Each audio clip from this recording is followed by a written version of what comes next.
Hello guys. So அண்ணா சீரியலில் ஒரு preview மாதிரி விட்டுருக்காங்க. அதில் என்ன நடக்குது அப்படின்னு பார்த்தீங்கன்னா, எசக்கி, முத்துப்பாண்டி எல்லாரும் வந்து பார்த்திங்கன்னா ஸ்டேஷனில் எசக்கி பர்த்டேவை வந்து கொண்டாடுறாங்க. அது ஒரு பக்கம் இருக்கட்டும். ஃபஸ்ட்டு என்ன நடக்குதுன்னா, சவுந்தரபாண்டி வந்து இந்த மாதிரி செந்தில் சண்முகத்துக்கு கால் பண்ணி இந்த மாதிரி உன்னோட தங்கச்சி வந்து என் மகன் கொடுத்த சேலையை கட்டிட்டு நாளைக்கு எப்படி கோவிலுக்கு போகிறான்னு நான் பார்த்துட்றேன். நாளைக்கு நடக்க போகிற சம்பவத்தை பார்த்து நீங்கள் எல்லோரும் பயப்பட போகிறீங்க. நான் போட்டிருக்க ஸ்கெட்ச் அப்படி என்ன நடக்குதுன்னு நீங்களே பாருங்கள் அப்படி இப்படி சொல்லி பயமுறுத்துறாரு. அவள் எப்படி கோவிலுக்கு போகிறா எல்லாம் பார்த்துடலாம். நான் ஒரு ஸ்கெட்ச் போட்டிருக்கேன். அதை பார்த்து எல்லோரும் நடுங்க போகிறீங்க அப்படி இப்படி சொல்கிறாரு. ஓகேங்களா? அது ஒரு பக்கம் போகுது.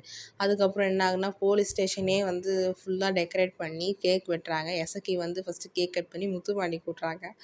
முத்துப்பாண்டி எசக்கி ஃபேஸில் கேக்கை தடவி விட்டுறாங்க. எசக்கியும் ஃபேஸில் தடவி விட்டுறாங்க. அந்த முத்துப்பாண்டி வேற லெவல் அப்படிதான் தோணுது. ஓகே. அதுக்கப்புறம் வந்து அவங்க அண்ணனுக்கு கூட்டுறாங்க, எல்லா தங்கச்சிங்களுக்கு கூட்டுறாங்க, அத்தைக்கு கூட்டுறாங்க, எல்லாருக்கும் கூட்டுறாங்க. ஓகே. இதுதான் வந்து நடந்திருக்கு. லெட்ஸ் சி என்ன நடக்குதுன்னு பார்ப்போம். அவரோட ஸ்கெட்ச் என்னன்னும் பார்த்துடலாம். இப்போ வந்து ஃபஸ்ட்டு சண்முகம் இருக்கிறாருன்ற தைரியத்தில் இருந்தோம். இப்போது முத்துப்பாண்டியும் ஓகே பார்க்கலாங்க. உங்கள் கருத்துக்களை கமெண்ட் செக்ஷனில் சொல்லுங்கள்.